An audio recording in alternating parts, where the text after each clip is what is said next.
જય દ્વારકાધીશ। આજનો મારો મિની બ્લોગ સ્ટાર્ટ થાય છે ટ્રેનમાંથી। અમે લોકો જઈ રહ્યા છીએ દ્વારકા અને સવારમાં પહોંચી ગયા, નહીં ધોઈને રેડી પણ થઈ ગયા અને મેં રૂમનો ટૂર આપ્યો તો પણ આ મિની બ્લોગમાં આવ્યો નથી। એના પછી અમે જતા હતા મહાદેવ। ત્યાં જોયું કે બધા લોકો કૂવામાંથી પાણી નીકાળીને મહાદેવજીને ચડાવતા હતા। બહુ જ અલગ વસ્તુ લાગી। અને પછી ગયા ગાયત્રી શક્તિપીઠ, જે એ પણ દરિયા કિનારે આવેલું છે।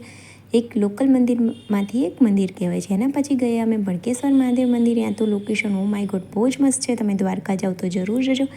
એના પછી અમે બેટ દ્વારકા જતા હતા તો રસ્તામાં જોયું આપણો ત્રિરંગો અને આપણા બધાનો ફેવરેટ બ્રિજ પણ આવી ગયો। બ્રિજ પર લોકેશન બહુ સરસ આવે છે ફોટો વગેરે માટે। અને એના પછી દ્વારકા બેટ દ્વારકા મંદિર ગયા અને બેટ દ્વારકામાં સોનાની નગરી જોઈ। એના પછી ગયા નાગેશ્વર મંદિર।